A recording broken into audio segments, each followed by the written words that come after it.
Bienvenidos a Filosofía en tiempos de no filosofía, un espacio de reflexión profunda sobre el pensamiento filosófico. En la actualidad, un programa dirigido por Filosofía Tierra.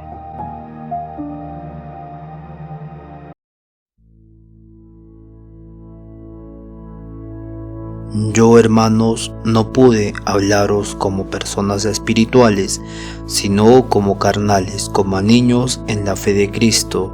Os di a beber leche y no alimento sólido, pues todavía no lo podéis soportar, y ni siquiera ahora lo soportáis, pues seguís siendo carnales, porque mientras hay entre vosotros envidia y discordia, ¿cómo creéis que seguís siendo carnales y vivís a lo humano? Cuando dice uno, yo soy de Pablo, y otro, yo soy de Apolo, ¿no estáis pronunciando según criterios humanos? Corintios, versículo 3, del 1 al 4. Bienvenidos al episodio 426, mi nombre es Marco Antonio, estamos en el día capítulo 27, vaya que así avanzamos. Y básicamente nos toca ahora hablar el bien y la conciencia, y luego hablar del puente que nos lleva el tránsito hacia la ética, y luego hablar de la ética en sí misma, ¿no? Que es la tercera parte en donde el espíritu absoluto se va a manifestar plenamente o de forma completa, ¿no? Se va por medio de las instituciones concretas como la familia, el Estado y la sociedad civil. Entonces, como una pequeña introducción, vamos a decir que la filosofía del derecho de Hegel, como ya pueden saber y memorizar y redundantemente conocer, es una guía para los estudiantes de filosofía y derecho que Hegel tenía en la Universidad de Berlín, básicamente en el Estado prusiano, en el Reino prusiano, y que luego actualmente es Alemania, ¿no? Esta obra escrita básicamente es complemento de su sistema filosófico, y es un libro que no es solo un tratado jurídico convencional, ¿no? Sino que es esta exposición sistemática de cómo el derecho se realiza en la historia como expresión de la libertad humana. Entonces Hegel divide la obra en tres partes que van a corresponder básicamente a la dialéctica de la lógica de tesis, antítesis, síntesis, que es básicamente tesis el derecho abstracto, antítesis la moralidad y síntesis la eticidad. Bien, en este sentido el derecho abstracto trata del derecho de forma inmediata, de forma directa, como por ejemplo derecho de propiedad, el contrato del delito. Aquí la libertad es externa y formal, porque la persona como sujeto de derechos termina siendo la que elige qué cosa poseer, ¿no? Qué cosa poseer y a dónde brindarse, ¿no? Enajenarse para que surja un contrato, y posteriormente, si comete una injusticia, surge un delito. Luego está la moralidad, ¿no? La moralidad eleva al análisis al plano subjetivo e interno. Ya no el plano externo y formal como lo hacía el derecho abstracto, sino al plano de la intención, ¿no? Al plano de la intención, de lo bueno, lo malo, y la responsabilidad moral va a venir de acá, pero antes de esto va a venir la conciencia moral, donde la libertad se interioriza, pero aún es abstracta y claramente es egoísta, que es subjetiva, y luego tiene que surgir esta reconciliación entre la tesis y la antítesis, que es básicamente la eticidad, ¿no? Como síntesis superior, donde la libertad se realiza objetivamente por medio de las instituciones concretas como la familia, la sociedad civil y el Estado. La familia encarna la unidad ética del amor y la confianza. En la sociedad civil básicamente manifiesta la esfera de las necesidades económicas, el trabajo, las corporaciones, la administración jurídica y demás. Y en el Estado, que es la culminación absoluta del espíritu objetivo, es donde la libertad individual se reconcilia con la libertad universal o básicamente común. En este sentido, el Estado no es un mal necesario, como diría el liberalismo, sino que es la realidad de la idea de ética. La idea de ética y la marcha de este proceso histórico, del proceso histórico del espíritu absoluto, pero en términos cristianos, como Hegel era cristiano, la marcha de Dios en el mundo. Este es el punto. Entonces, acá en este libro dice la famosa frase, ¿no? Lo que es racional es real y lo que es real es racional, diciendo que básicamente hay un tipo de racionalidad necesaria que necesita a distinguirse de una mera existencia, ¿no? Y no va a justificar el status quo como lo conocemos, sino que él defiende un estado constitucional monárquico, ¿no? Con división de poderes evidentemente, pero subordinado a la razón histórica. No justifica el status quo. Distingue entre lo meramente existente y lo racionalmente necesario. En este sentido, Hegel va a defender este estado monárquico, pero con división de poderes y claramente con la subordinación al desarrollo de la razón histórica, al desarrollo de la razón en la historia, ¿no? Entonces la obra influye en Carlos Marx, y Carlos Marx hace esta introducción al inicio del libro, y claramente se conserva este libro en el conservadurismo prusiano, y claramente se vuelve una teoría crítica posteriormente, ¿no? Que sigue siendo la parte esencial que tiene la filosofía con la relación entre el derecho, la libertad y la historia. En este sentido, esa es la pequeña introducción que vamos a ver hoy día, y claramente vamos a pasar ahora a la tercera sección, que es el bien y la conciencia. Dice lo siguiente, proposición 29. El bien es la idea en cuanto a unidad, el concepto de la voluntad y la voluntad particular, en la cual el derecho abstracto, así como el bienestar y la subjetividad del saber y accidentalidad del existir exterior, son superados en cuanto son autónomos por sí, pero no obstante contenidos y conservados según su esencia. Es la libertad realizada el absoluto fin del mundo. El bien en esta idea no tiene validez por sí en cuanto a existencia del individual voluntad particular, sino solemnemente como bien universal y sustancialmente como universal en sí. Esto es, según la libertad, el bienestar no es bien sin el derecho, igualmente el derecho no es el bien sin el bienestar. Básicamente, en consecuencia, el bien como necesidad de ser realmente por medio de la voluntad particular, a la vez en cuanto sustancia de la misma, tiene derecho absoluto frente al derecho abstracto de la propiedad y a los fines particulares del bienestar. Cada uno de estos dos momentos, en cuanto es distinto del bien, tienen validez solo cuanto a él se conformen y se subordinen a la ley. Entonces la voluntad subjetiva, el bien es justamente lo único esencial, y aquel tiene valor y dignidad solo en cuanto se confirme a ella en su idea e intención. Como el bien aquí es todavía una idea abstracta del bien, la voluntad subjetiva no está aún inclinada en el mismo y conformada a él. Únicamente existe una relación entre ambos, es decir, en aquello por lo cual el bien debe ser lo sustancial para la misma, y por lo tanto lo que la voluntad subjetiva debe instituir el bien como fin y cumplirlo, así como el bien por su parte tiene únicamente en la voluntad subjetiva el medio por el cual entra en la realidad. El derecho de la voluntad subjetiva consiste en que lo que ella debe reconocer como válido lo considere también como bueno, y que a ella le sea imputada una acción como fin que llegue a la objetividad externa de acuerdo a su conocimiento del propio mérito que ella tiene en esta objetividad, como justa o injusta, buena o mala, legal o ilegal. El bien es en general la esencia de la voluntad en su sustancialidad y universalidad, la voluntad en su verdad, y por lo tanto solo reside simplemente en el pensamiento para el pensamiento. La afirmación de que el hombre no puede conocer la verdad, sino que trata solamente de los fenómenos que el pensamiento perjudica a la voluntad, a la buena voluntad. Estas y otras concepciones semejantes privan al espíritu, así como al valor intelectual, de tener valor y dignidad ética. El derecho de no reconocer nada que el yo no conozca como racional es el derecho supremo del sujeto, pero a la vez es formal por su determinación subjetiva, y el derecho de lo racional como objeto objetivo en el sujeto permanece por lo tanto invariable a causa a su determinación formal. El juicio es asimismo tan apto para ser verdadero como para ser meramente creencia y error. El hecho de que el individuo alcance aquel derecho en su juicio pertenece desde el punto de vista de la esfera aún moral a su particular conformación subjetiva. Yo puedo coincidir en mí la pretensión y mantenerla en mí como un derecho subjetivo de reconocer una obligación por las buenas razones y de tener la convicción de la misma, y aún más de que yo la conozca en su concepto y en su naturaleza. Lo que yo requiero para la satisfacción de mi convicción del bien, de lo lícito o ilícito de una acción, y en consecuencia de su responsabilidad en este respecto, no perjudica empero al derecho de la objetividad.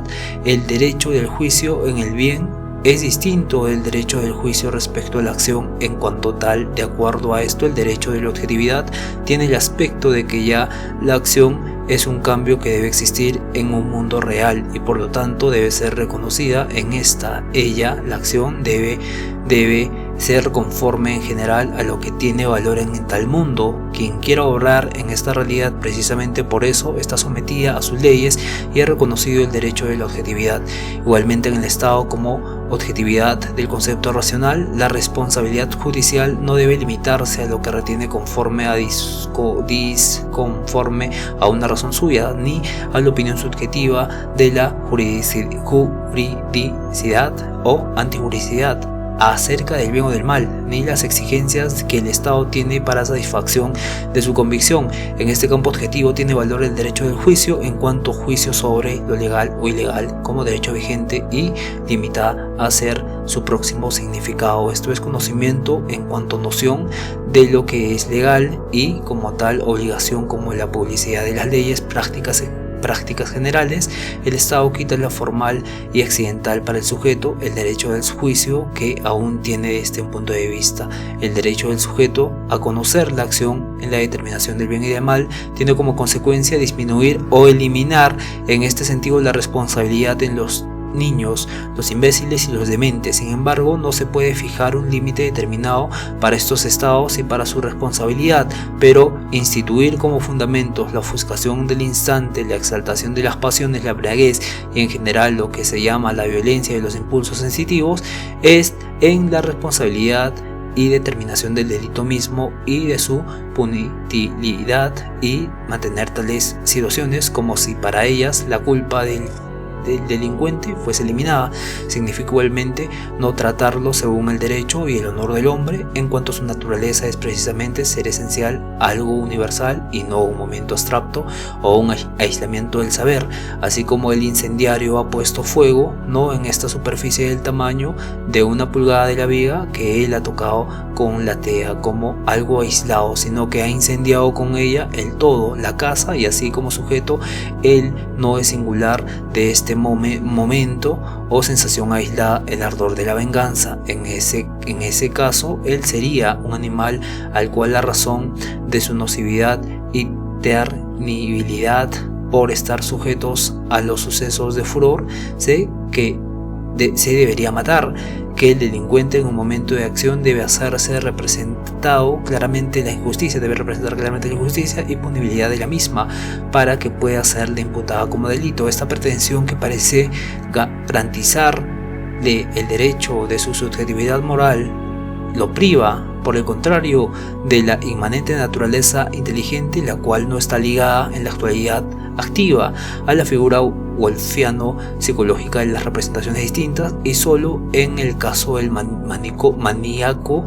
es insensato separarla de la noción y del hecho de las cosas singulares. La esfera en la cual esta situación son consideradas como base para mitigar la pena es distinta del derecho, constituye la esfera de la gracia.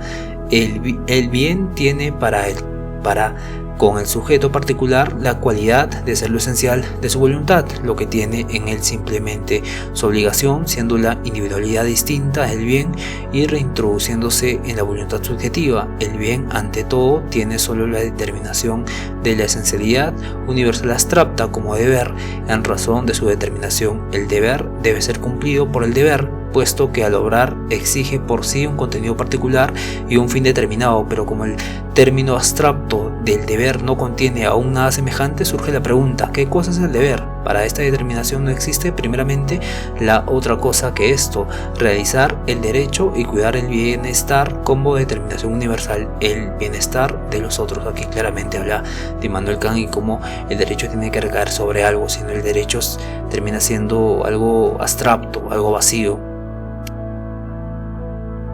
Imagina que yo digo, voy a robar este libro cuando necesite de este libro para mi beneficio personal, aún sabiendo que es la propiedad de otros. Entonces Kant aquí nos pide que universalicemos esta máxima. Entonces todos deben robar cuando creen que le beneficia. Entonces al universalizar esta máxima surge una contradicción lógica, porque las instituciones que básicamente que sería la propiedad privada en este caso, dejaría de tener sentido, porque si todo el mundo puede robar cuando quiere, el concepto de ser dueño de algo se destruye. Entonces nadie podría decir esto es mío. Por lo tanto, la máxima se va a destruir o va a entrar en contradicción, y claramente es imposible desear vivir en un mundo donde esa ley universal exista, porque elimina la misma condición que hace posible el robo, ¿no? Que es la existencia de la propiedad. Entonces, robar es moralmente incorrecto, claramente, no por las consecuencias, sino porque la acción en sí misma se basa en una máxima que no puede ser universalizada. Y Hegel va a decir, eso está bien, Kant, para ver lo correcto y lo incorrecto. Pero Hegel argumenta que la fórmula de la universalización es un mero principio, ¿no? De no contradicción, nada más. Es excelente para detectar lo malo, pero es inútil para decirnos qué tenemos que hacer. Y acá da un ejemplo Hegel, ¿no? Imagínate, yo voy a tomar posesión de ese libro, de los objetos de los otros, y que no están usando ellos no están usando esto, entonces yo tomo posesión activamente en ese momento. Si lo necesito para desarrollar mis talentos y cumplir mis deberes, mis habilidades, entonces mi deber es ser buen estudiante, entonces voy a coger ese libro, si nadie lo está usando. Entonces, si universalizamos esta máxima, surge alguna contradicción, y Hegel va a decir que no va a surgir ninguna contradicción. Y claro, pero va a ser tan delicada esta línea que básicamente podría parecer una ley socialmente válida, ¿no? Útil para la circulación de bienes y educación, pero para Hegel esto demuestra que el imperativo categórico repite lo mismo y carece de un contenido concreto para guiar la acción misma. Entonces, la crítica más profunda que hace Hegel a Kant es que Kant ignora el contexto social e histórico en el que está ocurriendo la acción, pero la moral no puede deducirse de la razón pura, ¿no? De un individuo aislado. Para Hegel, lo correcto y lo incorrecto se determina dentro de una comunidad ética que vive, ¿no? Viva, que sería el espíritu que se manifiesta en las costumbres, en las instituciones, ¿no? En la familia, en la sociedad civil, en el Estado, ¿no? Y claramente estas instituciones ya crean normas, costumbres, leyes concretas que dan contenido real a la moralidad. Y claro, Hegel está diciendo que acá tiene que nacer la conciencia de ser lo correcto y lo correcto, pero dentro de esta eticidad, que es la institución de la familia, la sociedad civil y el Estado. Entonces debe haber un carácter abstracto del bien, que básicamente debe ser la conciencia, ¿no? La conciencia básicamente sería la autodeterminación reflexiva de la voluntad, de saberse libre y de saberse capaz de juzgar lo bueno y lo malo. Y en este punto surge la transición de la moralidad a la conciencia moral, ¿no? La conciencia moral ya va a hablar un poco de la eticidad, básicamente va a componer la eticidad, pero Hegel va a aclarar en este punto que necesitamos una verdadera conciencia. La verdadera conciencia es querer lo que es bueno en sí y por sí mismo. Y claramente tiene principios estables como los deberes objetivos, ¿no? Los deberes objetivos dentro de la moralidad. Y claramente no hay un contenido preciso que nos diga cuáles son.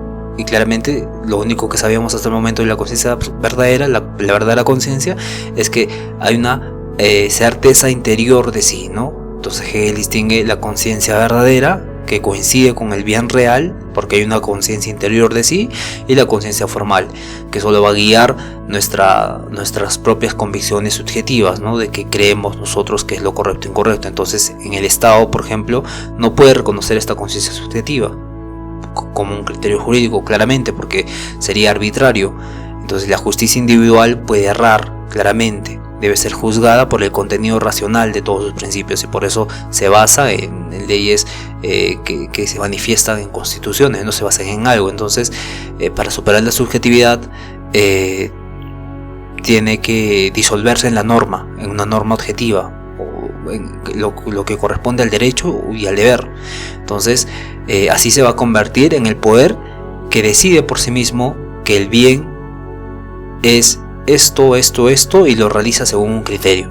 Históricamente, esa actitud la vemos en Sócrates y los estoicos, ¿no? Sócrates decía: conócete a ti mismo, y se vuelve un principio moral. Entonces surge el mundo objetivo, las leyes, las costumbres, y básicamente ya no representan la libertad, ¿no? Y el individuo debe buscar en su interior básicamente esa ley, esa moral. Entonces, pero Hegel advierte, ¿no?, que es necesario examinar el contenido de esa conciencia interior, pero porque puede ser racional y también puede ser arbitraria. Por eso es necesario que busquemos, examinemos esa conciencia interior.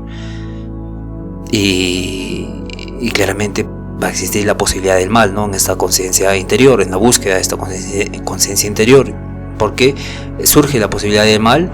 Porque la conciencia, al considerarse medida de todo lo bueno, o de todo nuestra libertad, de todo nuestro actuar como libertad, puede elevar su particularidad sobre lo universal, ¿no?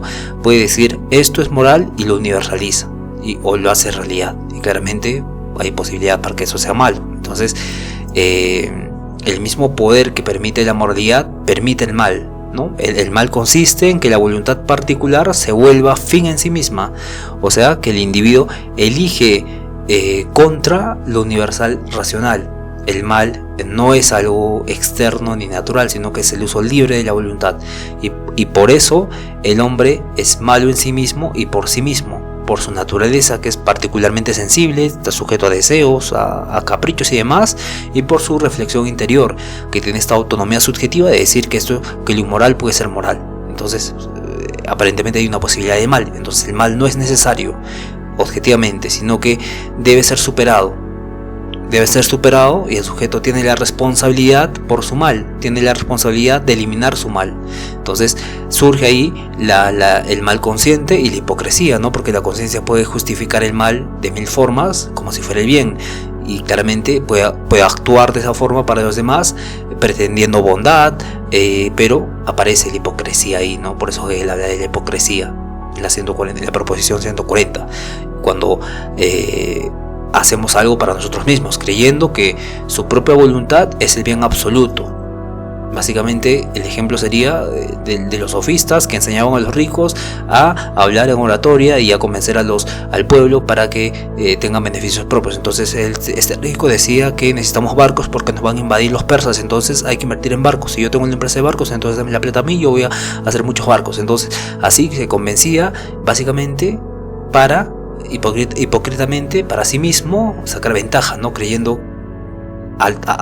Haciendo creer a todos los demás que era para el bienestar común. Entonces ahí aparece la forma más alta del mal, que es la soberbia moral, del orgullo subjetivo, que se pone en el lugar de algo universal, ¿no?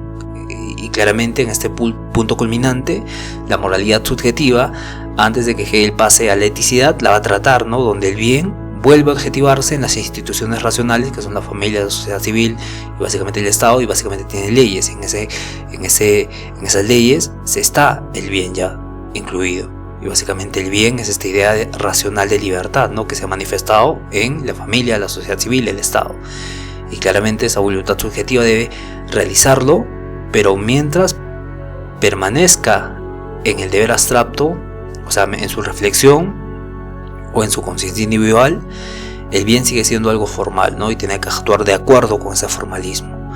Y solo cuando se concreta en las instituciones éticas, que es la familia, la sociedad y el Estado, se vuelve una libertad efectiva. Y claramente la conciencia va a representar este punto culminante, además crítico, de la moral subjetiva, porque donde aparece también la posibilidad del mal, aparece también la hipocresía moral. Y claro, Hegel aquí va a mostrar una dialéctica que va a desarrollar su pensamiento, ¿no? El derecho abstracto, la moralidad subjetiva y la eticidad, que es la vida ética racional, que ya se manifiesta el bien, el desarrollo de la idea racional de libertad en las instituciones éticas, ¿no? La familia, la sociedad y la sociedad civil. Y bien, ahora el día de mañana vamos a avanzar el tránsito de la moralidad a la ética, que es un episodio muy interesante porque va a darnos este pase, ¿no? Como podemos ver, siempre hay tránsitos que pasa el derecho absoluto a la moralidad, hay un tránsito. Cuando pasa de la moralidad subjetiva a la eticidad, hay un tránsito también. Entonces mañana vamos a ver el tránsito y vamos a hablar de la eticidad, ¿no? Ya como punto culminante, donde esta idea racional de libertad se ha manifestado dentro de las instituciones, se ha encarnado en las instituciones, que básicamente son la familia, la sociedad civil y el Estado, ¿no? Que se vuelve la libertad efectiva cuando concretamos una acción ahí. Bien, entonces nos vemos el día de mañana. Cuídense a todos, un fuerte abrazo, conozcanse a sí mismos, bendiciones a todos y por favor sean felices. Nos vemos el día de mañana, cuídense todos.